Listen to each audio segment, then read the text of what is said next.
we have to understand that we are living in this circle of life with full of suffering. How are we today? Peaceful? First of all, I would like to pay respect to our Venerable monks who opened the doors to host us this morning. And we are here with my teacher and my brother monks who walk for peace, and our team, supporting team, coming along with us to Sweden. This is our first time to Sweden, and this is the second talk in Sweden. And so I would like to ask, how many of you follow the walk? Okay. So it's been a year now? Yes? Almost a year. The walk started in after 4 months, and then we end in Washington, D.C. And now we are here in Sweden, Stockholm. I didn't know that many of you in Sweden also follow the walk. I didn't know that. So that means a lot for us, because our message is actually reach further out to many other countries that I didn't aware of. And now that I realize that Sweden is one of the country that is also following the walk. And so following the walk alone is not enough, right? So here's my question. Almost a year now after you follow the walk, up until now, what have you learned? What changed after following the walk? This is a question that I would like to ask and would like to hear the answer from you all. Because if we cannot answer this, then all these meetings, it's just a meeting. And then we'll go back to our normal life. Nothing happened, nothing else, nothing more. Right? So what changed and what have you learned from the walk? Well, I would like to thank you, because you have been such an inspiration every day, every day, every day, every day, every day in my being, wherever I was, at the time you walked, that I should keep peace in my heart, although there were storms around in my heart as well. So the choice that you gave to me the teaching was that I have a choice not to go into the drama, not to go and choose drama, and to choose peace, and also let my feelings be. So thank you so much for doing what you're doing, because you are creating such an impact for every one of us. Not for me only, because I follow you or I follow what is, but for everyone. And you're doing it. It's beautiful. So thank you. I'm so honored that you're here. And I needed to come and say this personally. Thank you so much. Thank you. When you said follow the peace walk, I followed through the internet. I never went to USA. Right. That's what I meant. That's why I raised my hand. And the message is to love each other and think about people and in harmony. So she followed the walk online, and the message that she got is to love the others and care for the others And myself. and yourself. That is the most important thing right there, because I didn't hear that earlier. Okay. Yes, ma'am. Yes, I think one important thing is to try every day to look honestly inside oneself and be honest to oneself, what one feels, what one thinks, and try to do it every day. And not just an honest meaning. Am I doing something good, or am I going in the wrong direction now? More and more and more. Am I learning something useful? Is it something that can benefit myself and other in the future? That I think is important. This honesty, not just not just smile, but just smiling around, but really feeling it and trying to follow just a little every day, because it's easy to say, do it, do that. But if you really just, that's how I think. Thank you so much for coming to Sweden. All of you, welcome. Thank you. Yes. Who else? Yeah, I'm from Myanmar.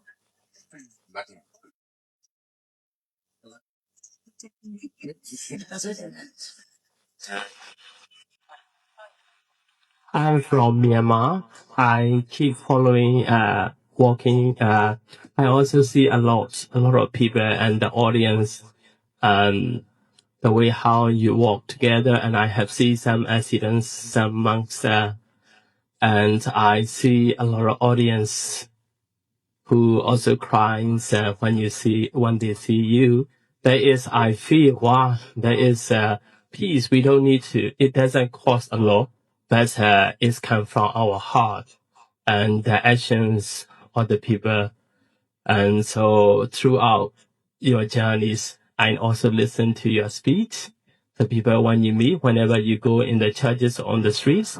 So that is one of the most powerful message that you give the world, and that is, I think, one of the best peaceful way how you give the message to the people and all the world audience.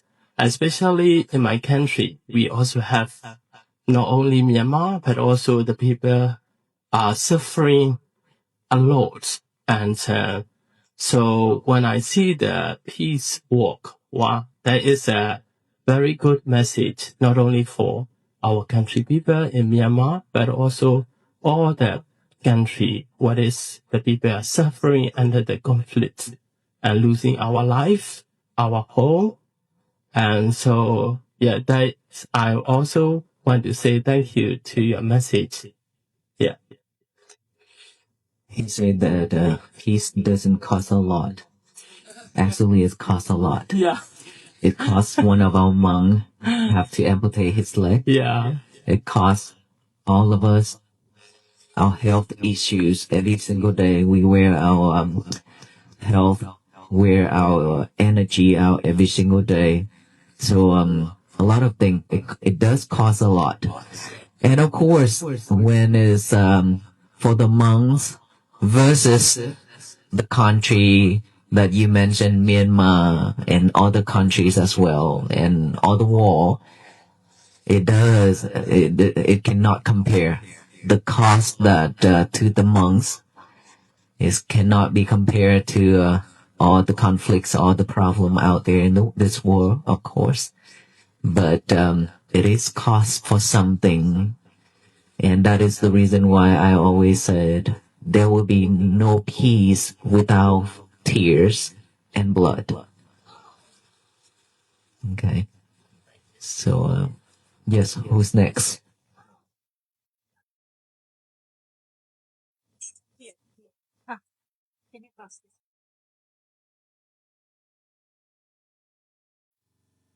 Thank you. One of the reflections I made is that we all can take permission to act.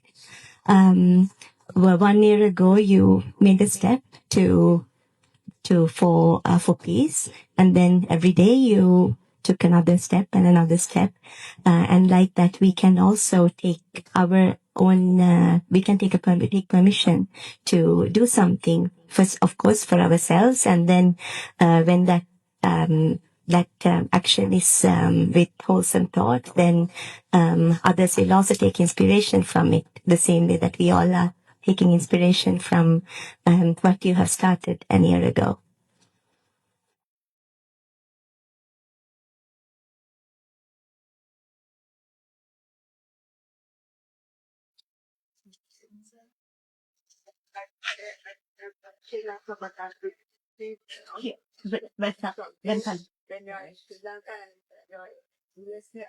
Every day I listen to your thoughts and I learn two things.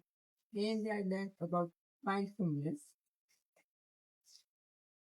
I learn from mindfulness from you. So every day I'm doing it at home every morning and get up like you say, the way that you get up and you sleep, I'm doing it every day. So I will say thank you very much for coming here and Sister Shasana.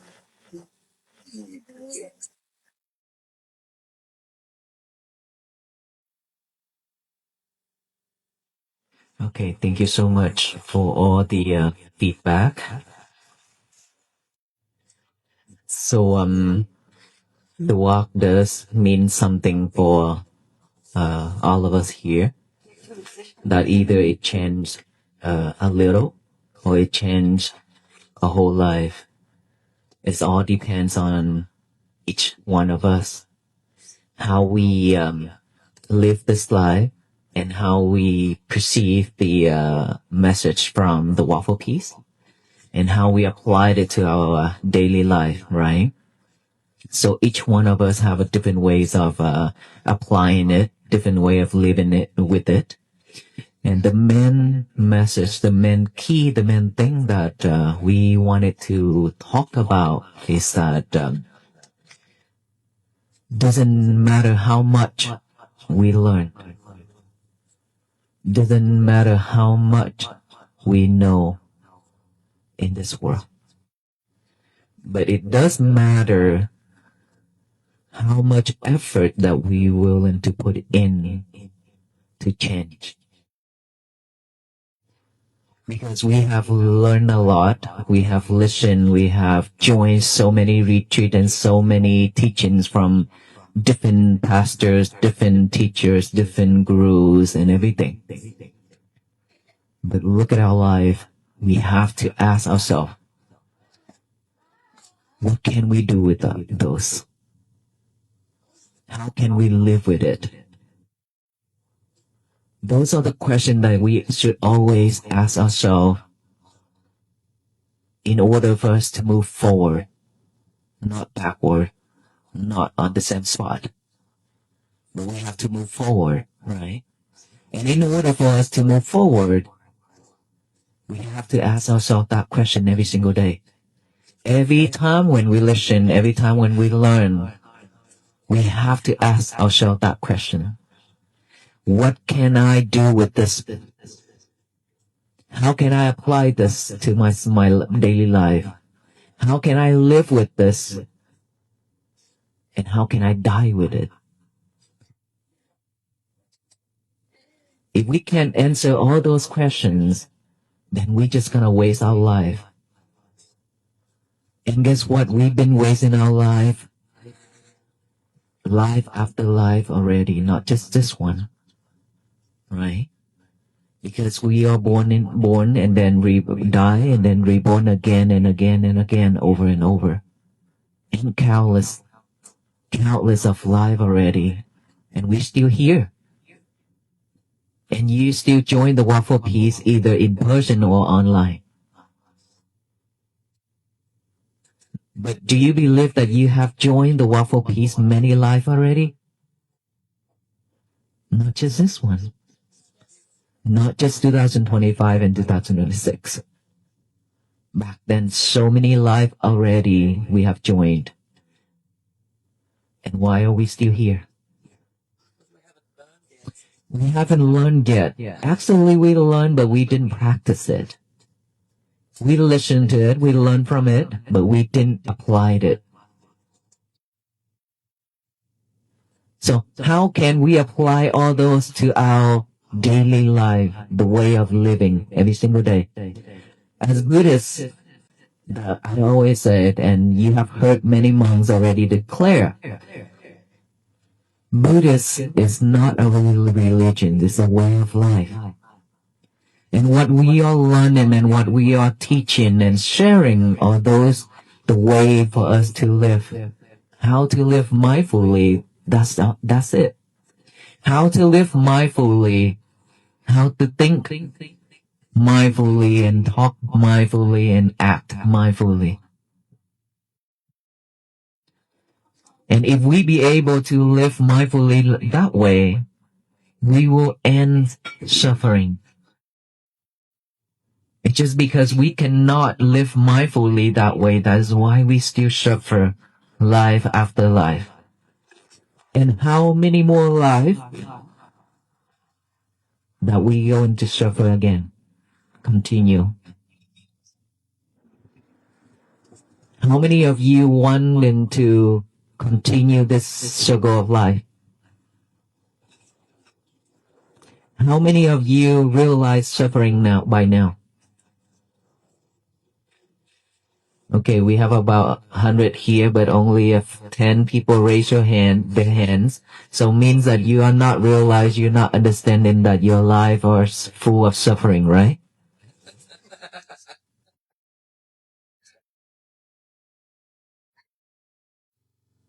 We have to understand that we are living in this circle of life with full of suffering. We suffer from the birth, aging, and a lot of you are aging now. Senior, getting older and older, right? How's your leg? How's your knee? Painful? Yes? Okay. There's a lot more thing, right? Aging, illness. Those are suffering, isn't it? What about family members? Sick? Some are sick, some are no job. Some are suffering with anxiety, depression, maybe. And your kid doesn't listen to you. They don't want to go to school, maybe. They don't want to find a job. They do the thing that you don't like. Yes? Watching film every day.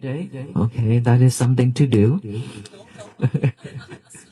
The kids, okay, yes, of course. I just want to tell you a funny story. My second son, when he was about 23, 24 years old, he said, Mom, who invented this? And I said, who invented what? Life. Yeah, well, it's not, yeah, well, it's life. It's not perfection because it's hurting. The body starts to hurt.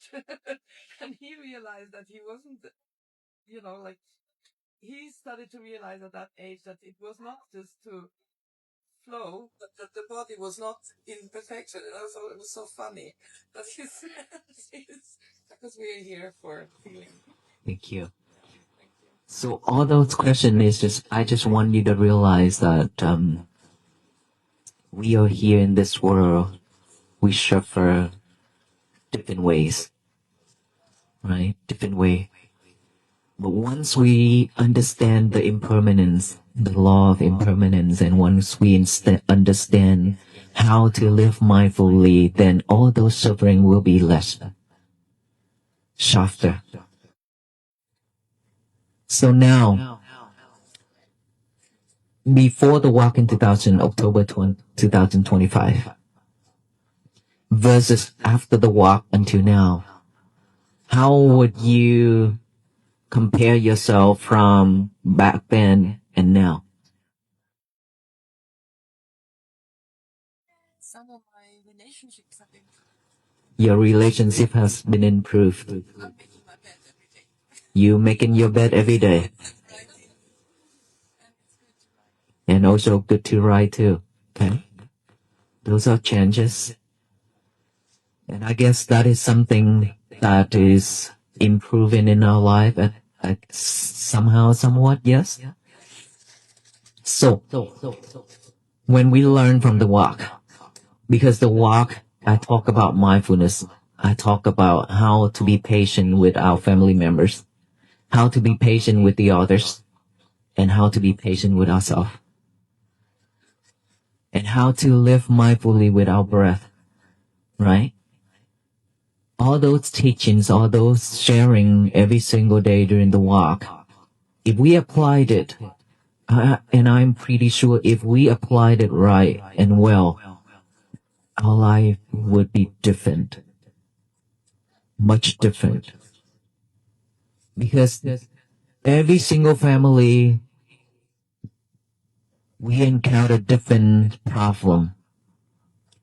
But if we are mindful, we know how to deal with our thoughts, then all those difficulties in family wouldn't be a problem at all. Because we know how to handle it. We know how to handle it by not reacting to the problem in front of us, to the statement that your partner or your family members made, or do. It's just because we are not aware of our thoughts, and we always react upon all the things thrown to us, then that is how and why we suffer. But when you listen to the talk and when you apply it to your daily life, making your bed in the morning when you wake up, writing that statement down, today is going to be my peaceful day, every morning. And how many of you are writing that down? I'm telling it. I'm not writing it down. I'm telling it to myself. You're telling to yourself, but you're not writing that down. It's quicker. It's quicker. Okay, you want to be faster. That is the problem right there. So when I say this world is moving in a fast pace, right? Everything is fast, like fast food, okay? And we chasing the world because we are afraid if we slow, then we will be left behind. That's why we want to do something that's faster, and we chase our life and we chase the world. And here you go. You're applying my message. Today is going to be my peaceful day in a fast pace as well. Shouldn't we be slowed down by writing that down? Applying the right message, but in a wrong way. I would say first saying it and then contemplating. So it takes longer time than I actually said. Yes. The reason why I want to tell you that you should write down the statement, because when you have a thought, today is going to be my peaceful day, you take a pen and a paper out. In the process of taking a paper and a pen out, mindfully aware of your action by taking that paper and a pen out, place it on the table, mindfully writing it down, today is going to be my peaceful day. While you writing that, wholeheartedly, with your full concentration on this movement, your hands and your mind are pairing together.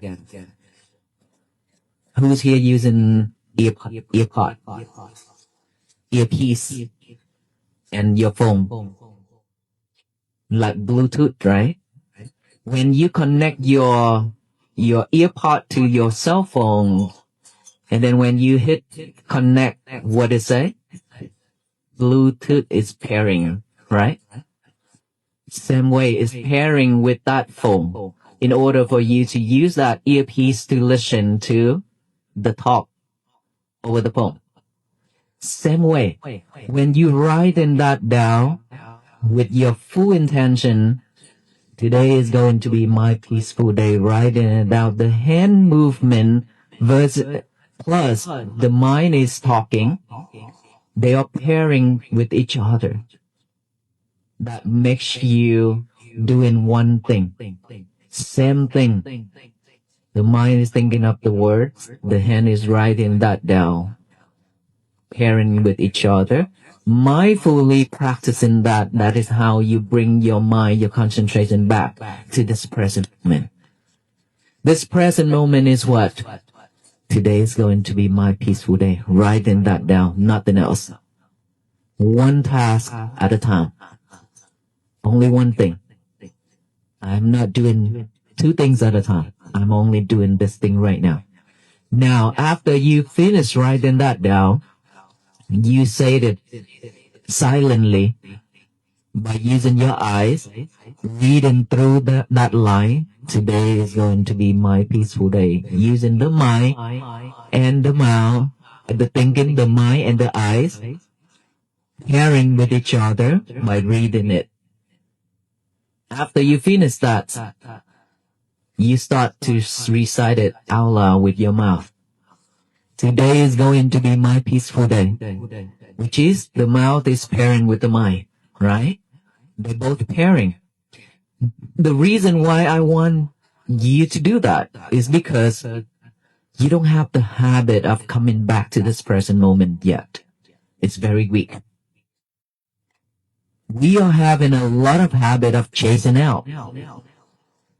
after things. Everything that we see, we chase after it. Everything we hear, we chase after it. Everything that we smell, we chase after it. Everything that we taste, we chase after it. Everything that we touch, we chase after it. And everything that we think, we chase after it. We are chasing. We are not coming back. And what I show you is for us to come back. We need to come back. We don't need to keep on chasing. Because the more you chase, the more you run, the more you be exhausted. True? But when you come back, you consume that energy, you conserve that energy within this body, then you will have food of energy to live your day. But when we keep on chasing the outside world, we drain our energies quickly, very fast. That is why we don't have energy to live.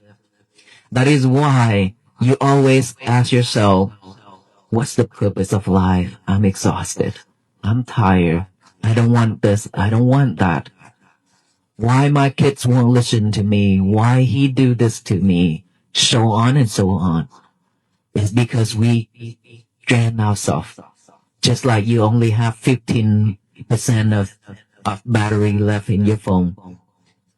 And you go on YouTube and watch some kind of hilarious things on YouTube and you drain out that battery. Yourself, same thing. You have like a very little bit of energy left and you drain it out. Because you chasing after the thoughts, you chasing after you see something and hear something and smell something, taste something, touch something and thinking of something. That's why you have no energy whatsoever in your daily life. And for that reason, I ask all of you to come back within. When you be able to bring your concentration back to this present moment, you live with that present moment, you'll be much, much better. You will build that energy up. Instead of draining it, you now generate it. Why? Because the more you coming back to your breathing, the more you coming back and live mindfully in this present moment, you are generating energy for yourself. You needed it. Don't just know how to drain it, but you have to know how to generate it. And you know how to conserve it. Those are much more important than draining it. Because draining your energy is very easy and everybody can do that. Anyone in this world can do that. Nothing hard. But to conserve it, but to generate it and then conserve it is difficult. But is it doable? Yes. Is it within your possibility, your power to do that? Yes. You can do all that. As long as you have a belief that you can do this. First, you have to believe in yourself that you can do this. And then just continue doing that. Yes, ma'am. I hear you, and it's totally exactly beautiful. But the conditioning of people in the world, it's a lot of work to change your education, your conditioning from whatever country you have, from all the religions that have been conditioning everyone so far. So the peace that you need to find is within yourself with this technique of what you are teaching. And it's a lot of work because we were not taught this. And so, I don't know. We were not taught to do this. We were taught to do it totally differently. So this is why the message that you do so humbly, so beautifully, with no religion whatsoever, because the Buddhism is not, as you said, I heard you and we hear you, not a religion. And religion has scared a lot of people because of conditioning and programming and also having power. So what you are doing is helping everyone all over the world, wherever they come from, wherever we come from, to follow your steps with your teachings in mindfulness, with breath coming back. And that's really wonderful. And I thank you again. It doesn't matter what religions we follow. And nothing wrong with practicing your religions. Nothing wrong with it. Okay, don't get it wrong. Following a religion to practice, that is a place where we can have our faith, the belief, and then we can practice it to become a better person, to do something better for the world.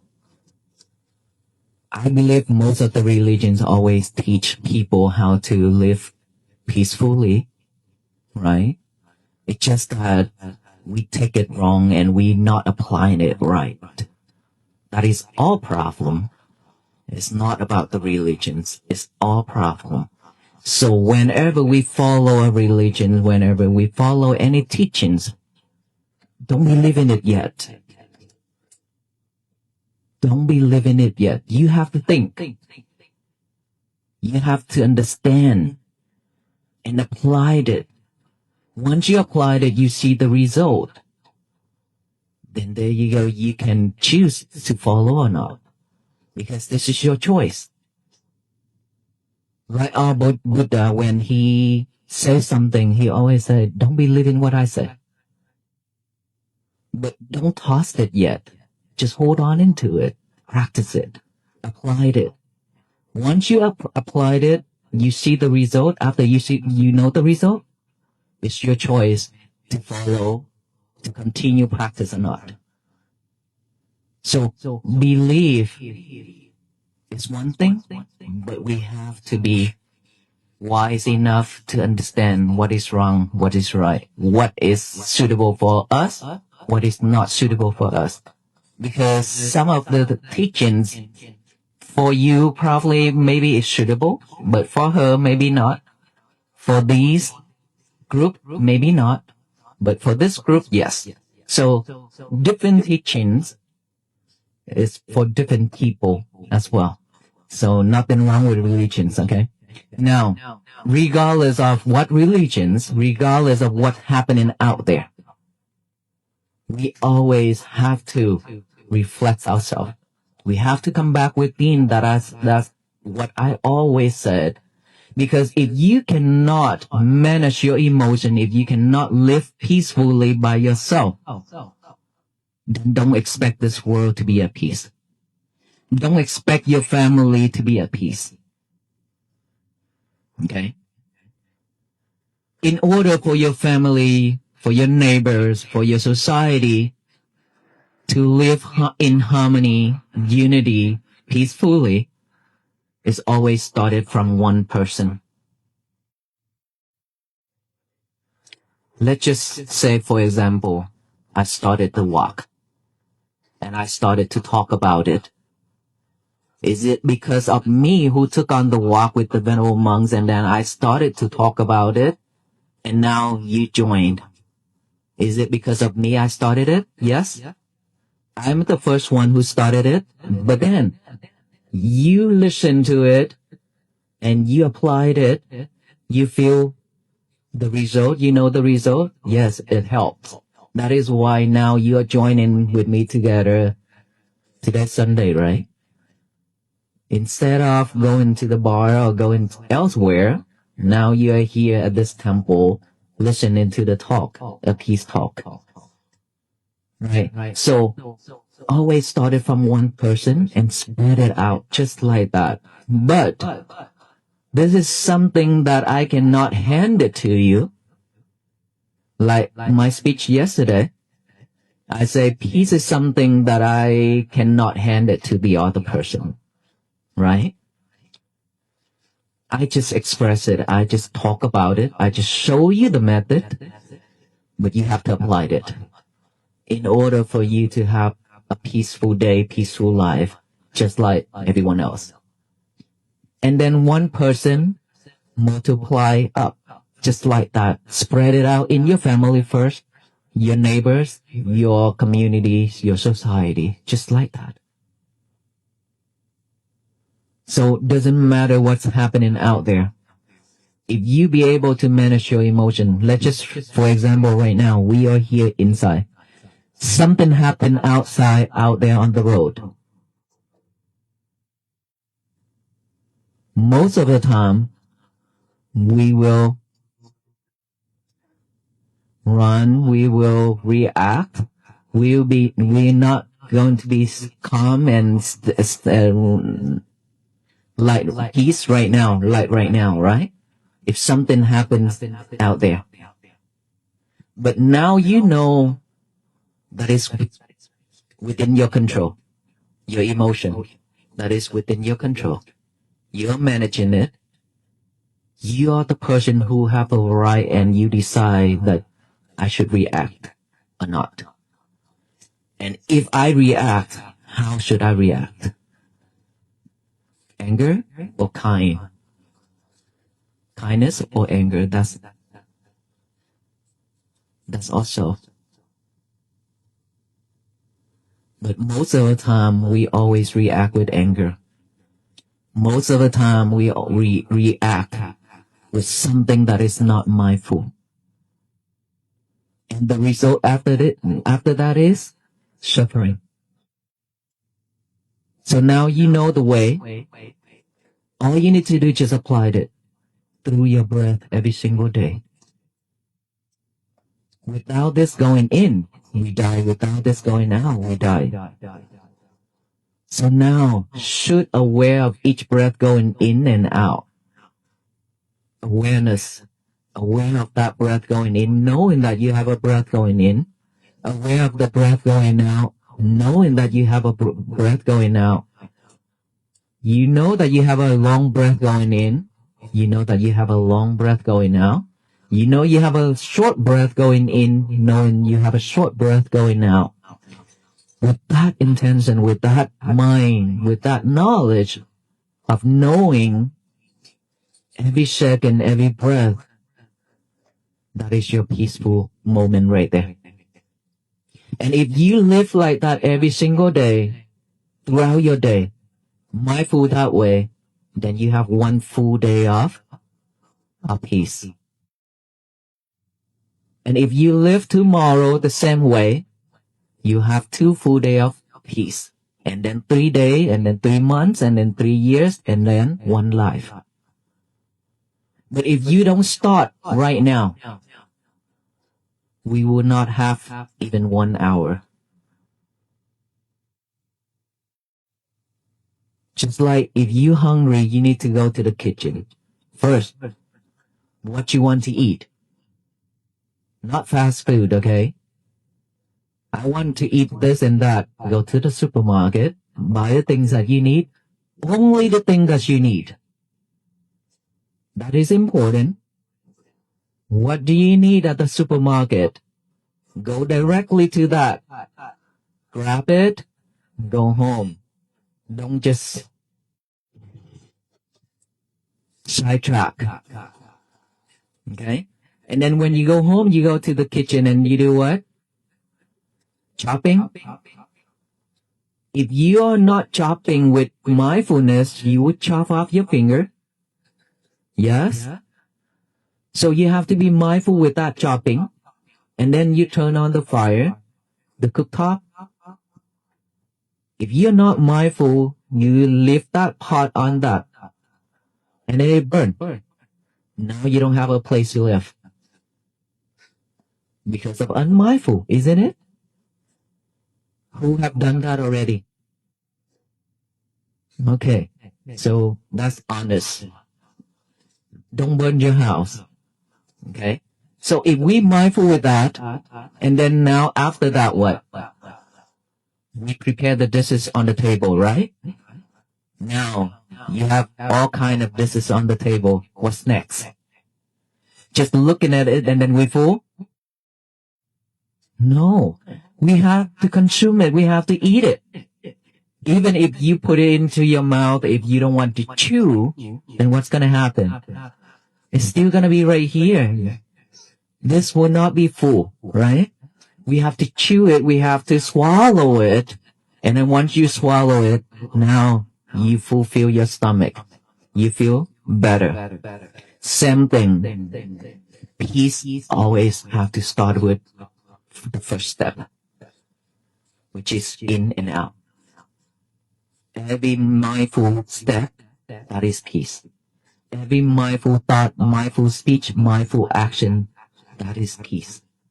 So if you can apply it daily like that, you will have a better day, a better life. But it's always require us to have a strong determination. What is strong determination? Determination means you're willing to put your life into it. Why most of us always fail when we want to do something? Because we don't put the whole effort into it. And then when you encounter problem, you give up. That's why you need to have a strong determination that if I die, I still have to do this, even if I die. And then continue doing it. If you fail, it's okay. Stand up, walk again. If you fail, repeat it until you achieve it. That is determination.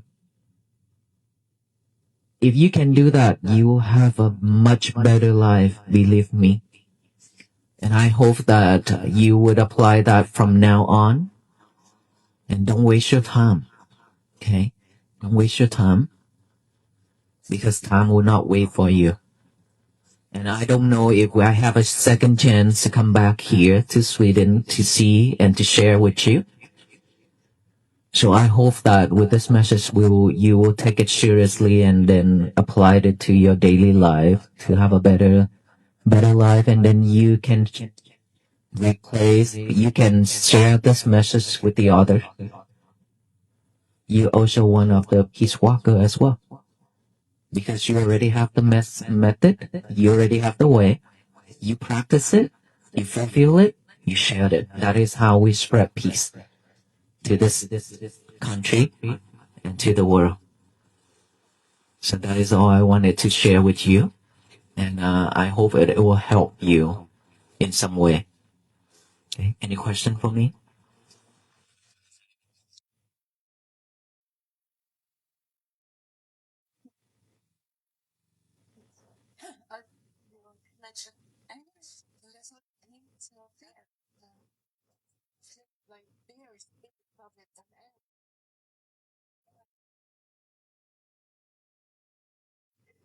Fear. She asked about fear versus anger. Actually, fear is the other side of anger. You can say that because if you're not in fear, you will not react with anger, right? So there's a lot of things that connect, tie to each other. We have to ask ourselves why we are fear. And for most of the people, when they are fear, they would try to do something crazy to overcome that fear. And the way of doing that is to get themselves angrier, trying to overcome that. And so they both connect. They have a condition to each other. But regardless of fear or anger, If you practicing mindfulness, fear and anger is just a condition, just one of the thing that is rising and falling as well. Okay, it will not stay with you forever. Whenever you see that, oh, you are in fear. When you see that you're in fear, you understand that you are in fearing mode right now. Just observe that, and it will just observe it come and goes by itself, like just like that. When you already live with mindfulness, everything that come to your thoughts, you have to observe it. Once you observe it, it will come and go by itself. It's just one of it's just the feeling that comes and goes very quickly. Mm-hmm. And if you're still in fear, then you should ask yourself why. What caused it?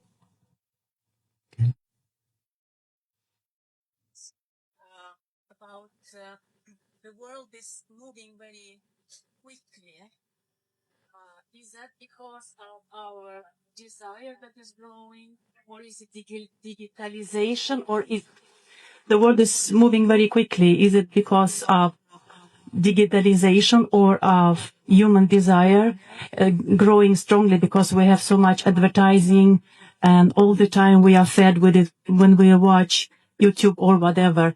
Is that a part of this quicker and quicker and quicker, or how should one see it? Thank you. The world is moving very quickly is because, of course, our desire is one other thing. Of course, the nature of this world is just like this. Back then, no technologies. Everybody just live, peacefully and using this a lot, right? We don't use all that cell phone. Now that wherever we go, talk, you see that cell phone sticking around. Okay, everywhere we go, this technology grows. And the more technologies grow, and then the more expectation people have. And then, of course, it's all about benefits as well. So when you already have this, but other people, they want to defeat that. They want to have something better to compete with that. Then they start to use this mind to think of other things, right? To build another thing, different thing, just trying to compete with the others.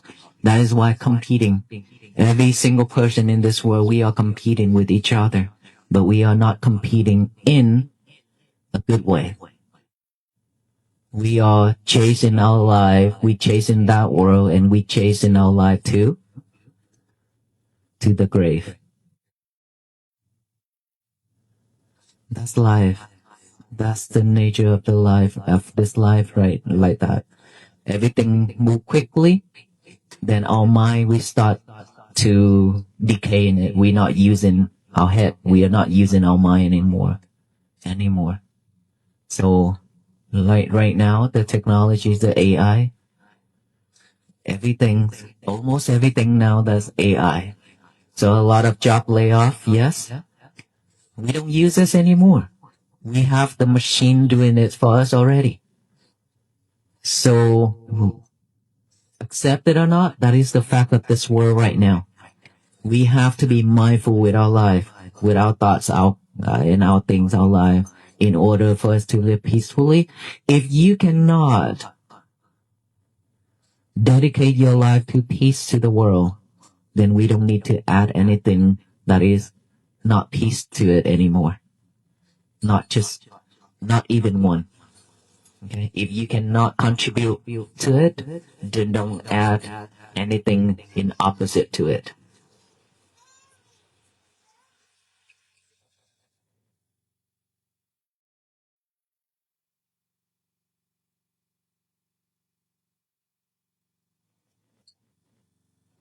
Anything else? Could you speak about the condition of the animals? Condition of animal? Aloka is not here.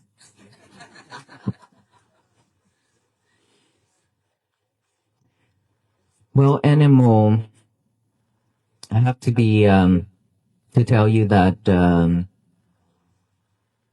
Alok, he went to Sri Lanka and he got his first mission accomplished, which is Sri Lankan are now working on 7 stray dogs, and they are working on elephant case right now.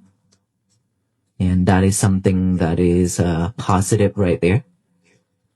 And he is also working on different tasks, different country as well. And different animals, different life. And lately, people been asking about the dog in China. Is it? Got burned.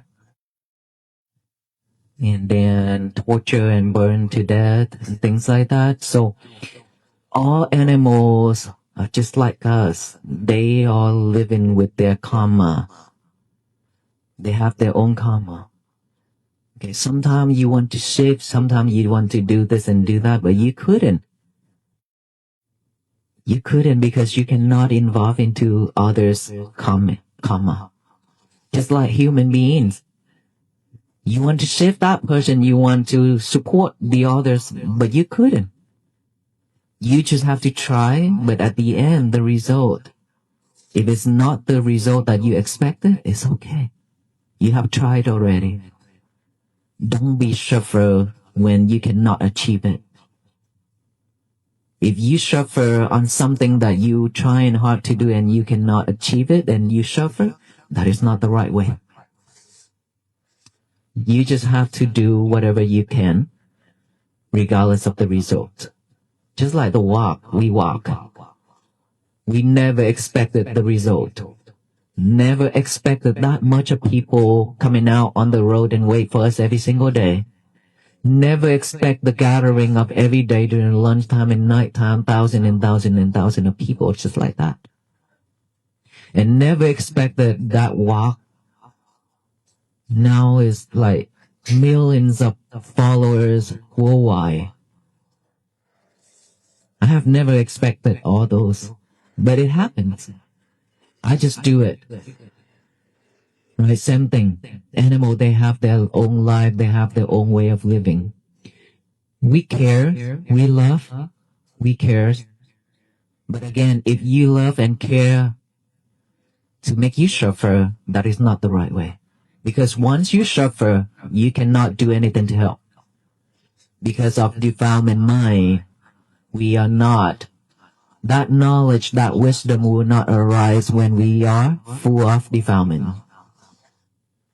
When our mind is peace and calm and stable, we'll be able to come up with the ideas, the solutions.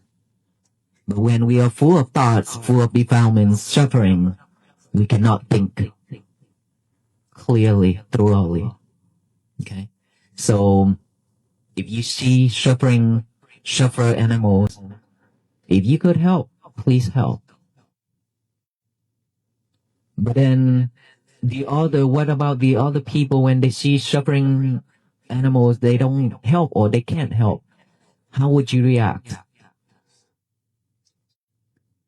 For most of the time, you have not a nice thought towards those people. Why are you like this to the animal? Right? Be honest. Be honest with our mind, our thought. That is how we react. Hello, if you're kinder than the other, just be yourself. Don't judge the other. If you do it, that's the merit that you are accumulating. That person cannot do it, they don't gain that merit. They cannot get anything off from you. Right? Just like you eating, he cannot be full. Right? You have to eat in order for him to fulfill his stomach. Same thing, when you eat, you full. When you practice, you gain. And when you have kindness, people will love you. They will come to you.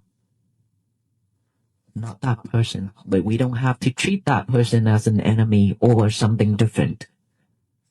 Because they have their own karma and they have defilements too. They don't have that wisdom That's why they act and they do what they does. But you are now, you have that wisdom, you have that knowledge, you have that kind heart, and just do it. Don't expect the other. Remember, don't change the world, change yourself.